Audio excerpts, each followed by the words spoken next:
Bonsoir à tous et bienvenue à cette nouvelle session d'information sur Canal Congo Télévision. Lutte contre l'insécurité à l'est du pays. Les soldats kenyans prêtent main forte au FRDC. C'est depuis lundi que les contingents kenyans sont en RDC. Un troisième contingent est arrivé ce mercredi 11 août 2021. Suivez ce commentaire signé Gisèle Etoko. Un troisième contingent kényan en RDC ce mercredi pour prêter main forte dans la lutte contre l'insécurité à l'est du pays. Deux autres étaient déjà arrivés lundi et mardi. Des éléments du Kenya qui font partie des unités d'intervention rapide de la force de brigade intégrée des Nations Unies. Leurs effectifs ne sont cependant pas encore connus. Néanmoins, ces militaires kenyans rejoignent les troupes tanzaniennes arrivées il y a quelques mois dans la région de Beni. Outre le Kenyan, les contingents sud-africains et népalais sont également attendus dans le prochain jour à l'est de la République démocratique du Congo. Rappelons que le président de la République, Félix-Antoine Tshisekedi, avait annoncé le mercredi 21 avril 2021 l'arrivée des troupes kenyans pour appuyer les forces armées de la République démocratique du Congo dans la riposte contre le terrorisme et les forces négatives dans l'est du pays. C'était au cours d'un point de presse tenu conjointement à Kinshasa avec le président Uhuru Kenyatta du Kenya. Réduction du train de vie des institutions. Le Premier ministre va proposer à la prochaine réunion du Conseil des ministres la réduction des salaires et frais de fonctionnement des ministres. C'est ce qui a été communiqué par le ministre d'État du Plan, Christian Mwando, à l'issue de la réunion du comité de conjoncture, car ont-ils constaté que les recettes de l'État servent essentiellement aux dépenses et fonctionnement des institutions et aux dépenses courantes, et très peu aux investissements. La Commission défense et sécurité de l'Assemblée nationale a poursuivi mardi ses travaux dans le cadre de l'évaluation de l'état de siège. Elle a auditionné le vice-ministre de l'Intérieur, Jean-Claude Molipé, qui a sollicité un délai de 48 heures pour répondre aux questions des élus nationaux. Il revient donc ce jeudi 12 août 2021. Par ailleurs, le ministre de la Défense était ce même mardi à la Commission défense et sécurité pour apporter des réponses aux préoccupations des élus nationaux. Reportage. Sous la direction de son président, l'honorable Bertin Mobundi, la Commission défense et sécurité de l'Assemblée nationale a auditionné ce mardi 10 août, dans le cadre de l'évaluation de l'état de siège, le vice-ministre de l'Intérieur, Jean-Claude Molipé, à l'absence de son titulaire, le vice-premier ministre, ministre de l'Intérieur, Daniel Asselo, empêché. Après avoir recueilli les préoccupations soulevées par le député national, membre de la commission, le vice-ministre a sollicité un délai de 48 heures pour répondre aux questions des élus nationaux. Il revient vers la commission ce jeudi 12 août 2021. Vers 16 heures, la commission est revenue à son lieu de travail pour écouter les réponses du ministre de la Défense nationale et ancien combattant, consécutivement au délai de 48 heures sollicité de la commission au terme de sa première audition. Dans cet exercice, Gilbert Kabanda, ministre de la Défense, était accompagné du chef d'état-major général de forces armées de la RDC et de gouverneurs militaires de province du Nord Kivu et de l'Ituri. Le ministre a fourni des réponses à la commission sur la situation globale de l'état de siège dans ces deux provinces compromis. Au sortir de ce baptême de feu, Gilbert Kabanda s'est exprimé en ces termes. C'est qu'elle approuve notre évaluation, qu'elle considère que notre évaluation est positive.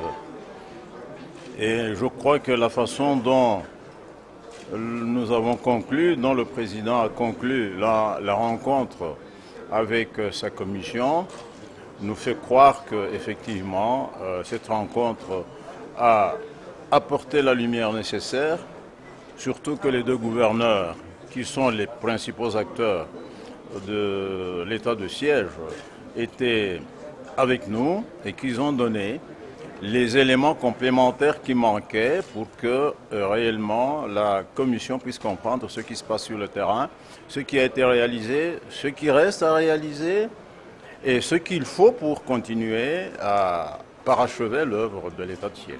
Même son de cloche du côté du député Bertin Mobundi, président de la commission, qui a fait le point de la journée en ces termes.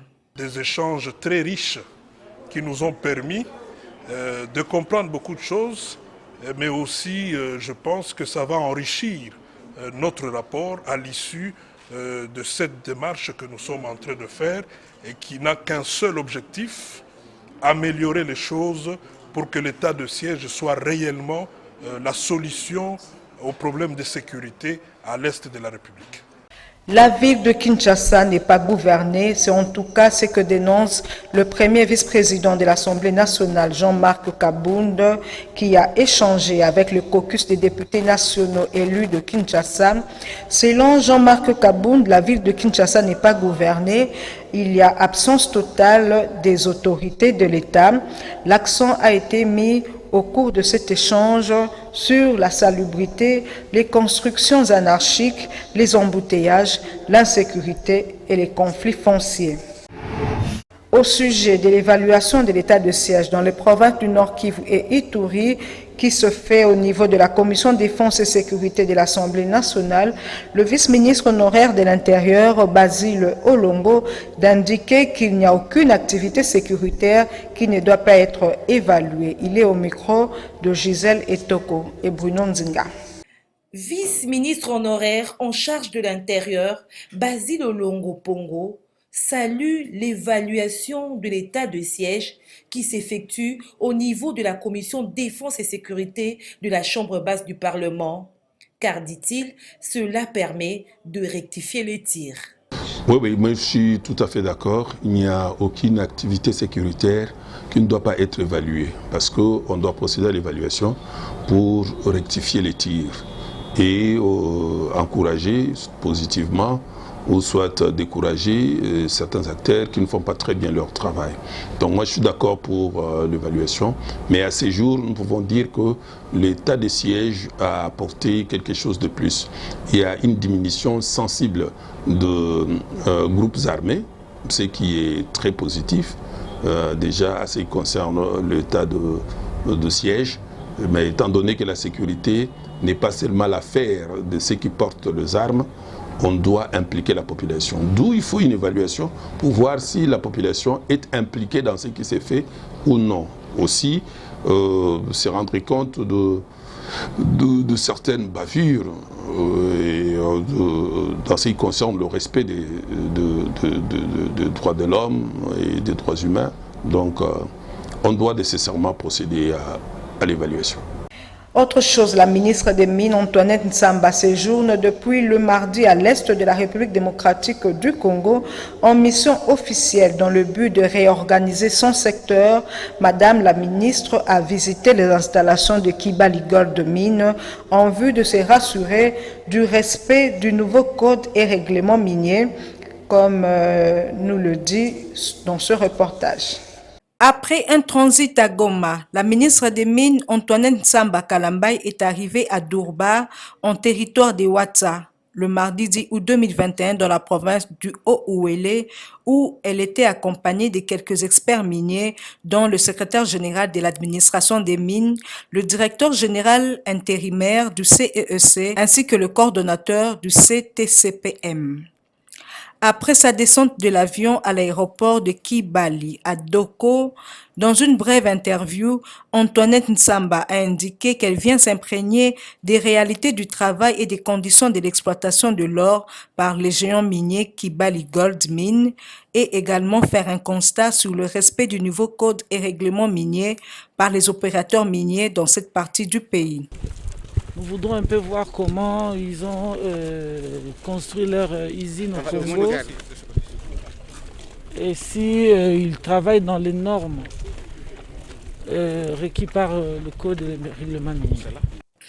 Sous une pluie battante, la ministre des Mines a pu visiter le bâtiment qui abrite la société Kibali Gold Mine avant d'animer une conférence à cet effet. D'un ministère à un autre, sachez que le ministre des Affaires sociales, Action humanitaire et solidarité nationale, Modeste Mutinga, a visité tour à tour les hommes de vieillards de Kintambo, Kabinda et Kingabwa.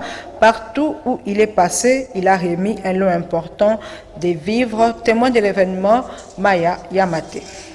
Mardi 10 août 2021, un jour pas comme les autres pour cette catégorie de personnes de troisième âge vivant dans le home de vieillards situé ici à Kinshasa.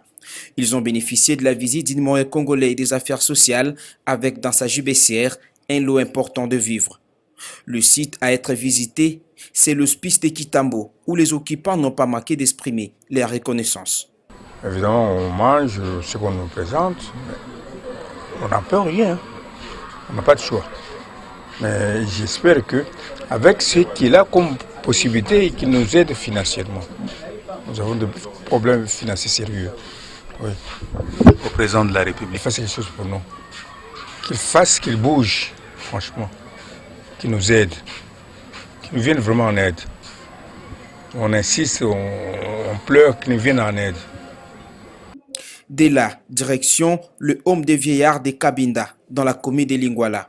Et là, le ministre Modeste Mutinga s'est personnellement rendu compte de l'état de la gériatrie qui sert de centre de santé à Célier pour personnes de troisième âge. Le dernier site visité par le ministre Modeste Mutinga, c'est l'hospice Saint-Kiwanuka au quartier Kingabois, dans la commune de Limete. Père Bobby Serge Kevin, curé de la paroisse Saint-Kiwanuka, et le directeur de ces hommes. Venir rendre visite à des personnes vulnérables, c'est vraiment des choses à louer. Et aussi, nous lui disons merci parce qu'il nous a apporté beaucoup de choses ici pour subvenir aux besoins des personnes du troisième âge.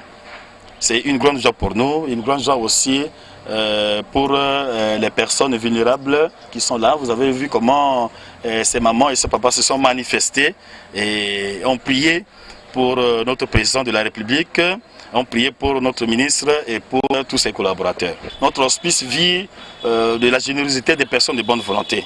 Vous savez, nous demandons la subvention de l'État pour nous aider un peu à payer, n'est-ce pas, nos employés. Nous avons l'assistant, la cuisinière, la ménagère, les responsables. On n'a pas encore ça et ça nous fait souffrir beaucoup.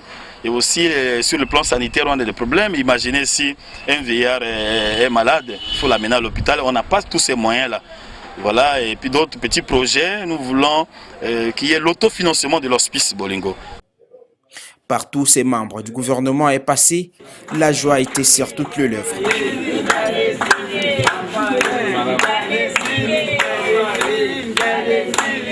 Et puis le vice-ministre de la Justice et garde de Sceaux, Amato Bayuba Siré, a reçu en audience une délégation de la société civile du Nord Kivu qui a échangé avec le numéro 2 de la justice sur l'état des lieux des prisons de cette province qui se trouve dans un état de délabrement très avancé.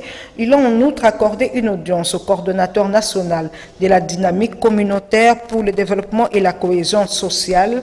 Suivez le condensé de toutes ces audiences dans ce reportage.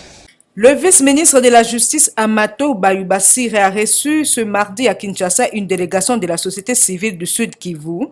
Cette délégation attend que le passage des actuels animateurs du ministère de la Justice apporte des réformes dans le secteur de la justice. Selon Adrien Zawadi, président du bureau de coordination de la société civile du Sud Kivu, sa délégation voulait s'enquérir de la situation des prisonniers de la province, car les prisons sont en situation de délabrement très avancé.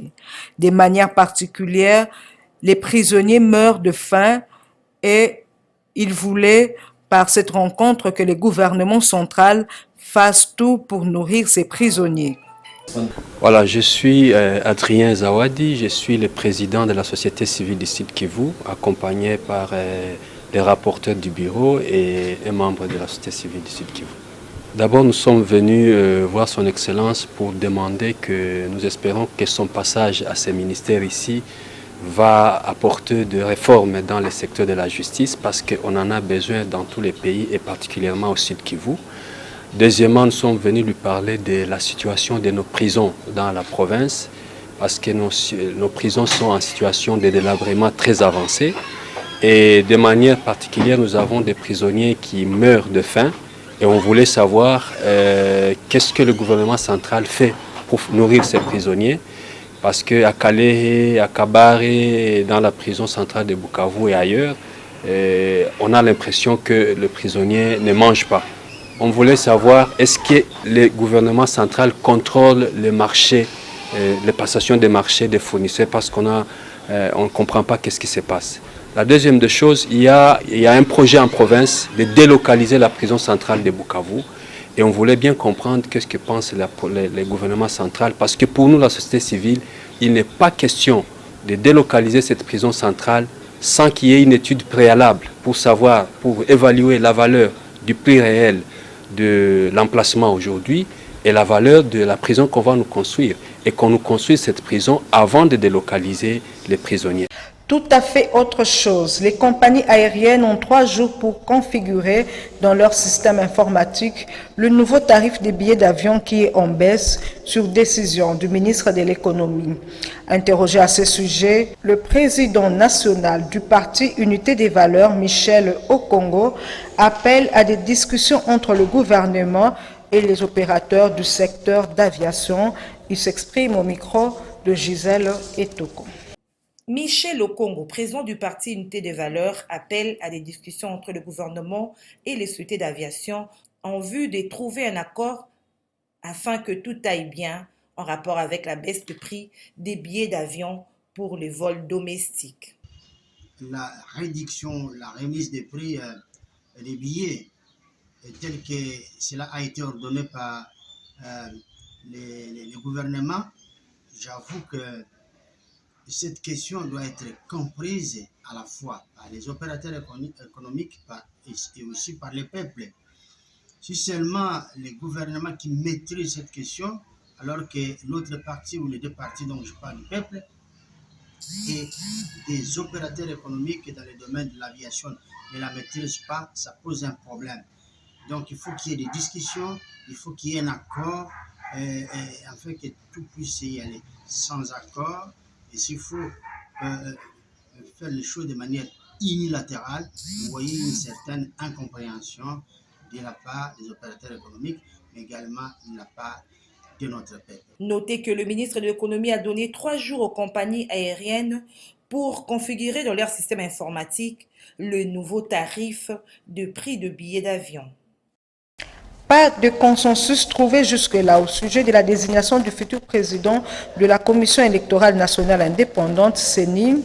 Interrogé sur la question, Basile Olongo, président du Parti congolais socio-démocrate, appelle l'Assemblée nationale à trancher et s'incliner du côté de la majorité. Il est interrogé par Gisèle Etoko une fois de plus et Bruno Nzinga. Aucun consensus trouvé jusque-là dans la désignation du futur président de la Commission électorale nationale indépendante, les confessions religieuses ne parlant pas le même langage. Basile Olongo, président du Parti congolais socio-démocrate, appelle l'Assemblée nationale à trancher en s'inclinant du côté de la majorité. Notre pays, c'est la République démocratique du Congo. Et la démocratie, en des termes plus simples, c'est la loi de la majorité. Nous devons comprendre que lorsque on est en démocratie, on doit s'incliner à la dictature de la majorité. Les confessions religieuses, 8 au total, ont travaillé d'arrache-pied et 6 ont choisi un candidat. Les consensus n'étaient pas dégagés et je suggère qu'aujourd'hui, que ce soit la dernière fois où on va chercher à les mettre ensemble, s'ils n'arrivent toujours pas à se mettre ensemble pour ce qui concerne les catholiques et les SCC, donc qui ont leurs candidats en poche, et les 6 autres qui ont déjà choisi un candidat commun compte tenu de son expérience, je pense l'Assemblée doit trancher et s'incliner vers du côté de la majorité et imposer la dictature de la majorité. C'est ça le principe simple de la démocratie. Donc on va s'incliner du côté de la majorité pour qu'on nous donne rapidement.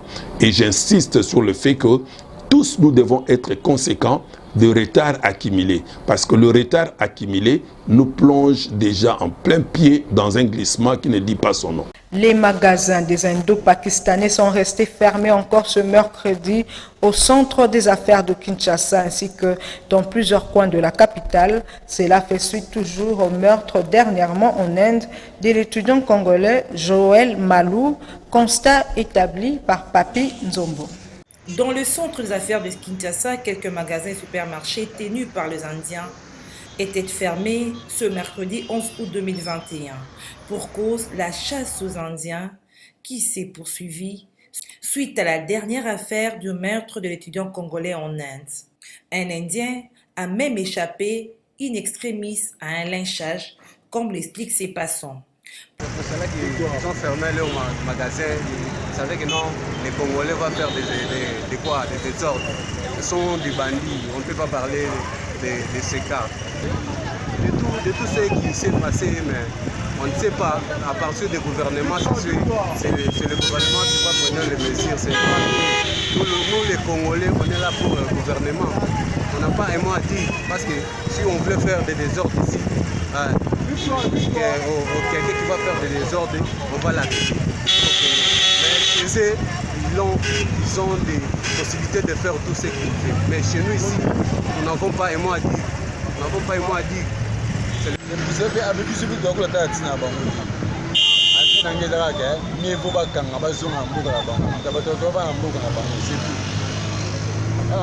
pour vous congolais. Celui qui peut tellement beau. Ça ne se fait pas. L'autorité, il faut balancer la banque bien. Pour lui, tu dois battre, tu dois gagner. Tu dois commenter le corps d'esclave, tu dois passer la vie sur banco, banco va bénéficier. C'est mieux, l'État est sur la banque bien. Alors, les banques a suivi, banque bien là. Et ça l'a raté. Tu dois gagner matin, banco va battre bien, puisque tout ça va bien dit. Est-ce que ça a un sens? Ça a un sens. Pour rappel, l'étudiant congolais Joël Chindani était arrêté en possession présumée d'une drogue psychoactive, était décédé lors de sa garde à vue à Bangalore, dans le sud de l'Inde. Et puis ce communiqué de la police nationale congolaise, des images montrant des jeunes gens présumés Kuluna en train de subir des tortures infligées par des policiers circulant depuis quelques jours dans les réseaux sociaux et certains médias les ont relayés. Face à ces images choquantes et scandaleuses, le commissariat provincial de la police nationale congolaise, ville de Kinshasa, fait la mise au point suivante. Ces images sont anarchiques, datant de plusieurs années. Les auteurs de ces actes de torture ont déjà été arrêtés et sévèrement punis conformément à la loi. Juste après la commission de cette infraction, de ce qui précède, il est clair que ces images ont été ressorties par des individus mal intentionnés dans le but de jeter un discrédit sur la police nationale. Le commissariat provincial de la police nationale congolaise, ville de Kinshasa, qui est conscient des dérapages dont ces éléments sont parfois auteurs, s'active toujours à les sanctionner. Le respect des droits de l'homme est le maître mot dans toute opération que mène le commissariat provincial. Ce communiqué est signé par Silvano Kassongo, commissaire divisionnaire adjoint de la PNC. En société, pénurie du courant électrique depuis près d'un mois dans une grande partie de la commune de Bumbu. Les habitants du quartier Matadi en ont ras-le-bol de cette situation et profitent de l'occasion pour lancer un SOS à l'autorité compétente afin de solutionner ce problème. C'est un constat établi par Dekroli Kiro Kilongi. Coupure d'électricité par-ci, manque total d'électricité par-là, véritable casse-tête pour les Kinois. Il fait noir à Kinshasa dans sa majorité. Nous sommes ici au quartier Matadi, dans la commune de Bumbu. L'obscurité y règne. Le quartier n'est desservi en énergie électrique qu'à 1h du matin pour répartir à 4h l'heure où tout le monde est au lit. Une situation qui ne permet pas aux commerçants qui exercent leur activité avec l'électricité de faire des bonnes affaires, d'où ce cri de détresse. En fait, chez nous ici, dans notre quartier, précisément la commune de Bumbu, quartier Matadi, dans plusieurs quartiers d'ailleurs, nous avons un problème très sérieux d'électricité. À partir de 5 heures déjà, il y a coupé d'électricité. Ça s'est rétabli jusqu'après 22h, 1h de fois. Mais à la fin du mois, il y a des factures qui sortent avec des montants exorbitants. On n'arrive pas à comprendre si le DG de la SNEL fait bien son travail, ou bien comment est-ce qu'il est en contact avec la population pour savoir les attentes de la population. Aussi longtemps que vous ne fournissez pas l'électricité, mais vous voulez toujours avoir l'argent. C'est une façon de nous piller, de nous voler indirectement. Ils sont représentés partout, dans toutes les communes de la ville de Kinshasa, ils ont des services. Ils doivent avoir une équipe aussi qui est là juste pour mener des enquêtes, savoir qu'est-ce qui ne va pas par rapport à leur fourniture d'électricité. Un autre problème, c'est qu'il y a un déficit communicationnel. Même s'il y aura coupure d'électricité, on ne nous informe même pas. On se réveille comme ça surpris, il n'y a pas d'électricité. Malgré la piètre qualité des dessertes en électricité, la SNEL se permet quand même d'envoyer des factures à ses nombreux abonnés. Le social de la population, priorité dans le programme du chef de l'État, Félix-Antoine Tshisekedi. La desserte en électricité en fait partie. 14 août 2007, 14 août 2021, voilà déjà 14 ans depuis que disparaissait l'artiste musicien Bialou Makesse dit Madilou. Les Congolais gardent encore de lui des bons souvenirs. On les écoute au micro de nos stagiaires de l'Institut facultaire de développement IFAD, Gianni Mabiala, Beni Alomba, Voldi Kenge et Beni Luzolo. Suivez.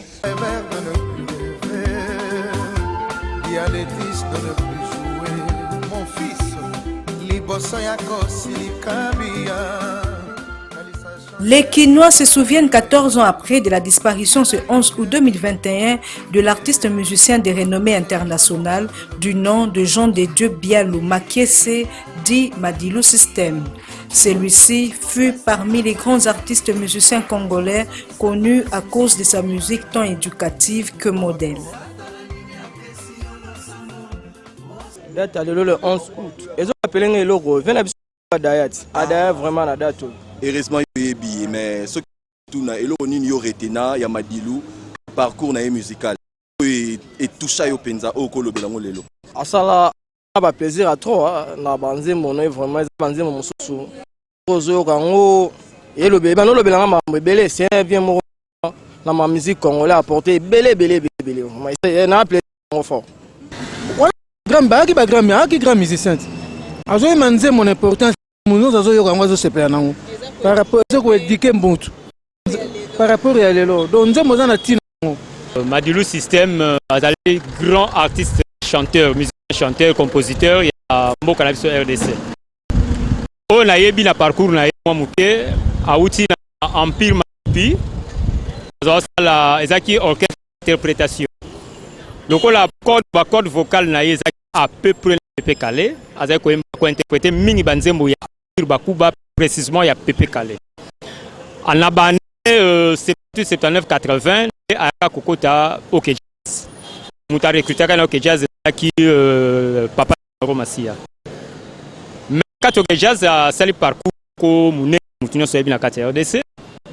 Et puis mi banzembo ebe akuta pe la ba croque jambe mingi na kati OK Jazz a posé quand même voix naie zaki cassé sur azo loba mais sur azo yemba donc ba yete mutazaki loba et puis yemba nzembo liboso yemba oyo ya yemba jazz ya liboso sala lead ezaki non ya grand maître Franco Luambo Makia du Franco bi ona lingi yo boni yo kopesanga pasi wa nakana kide na yo.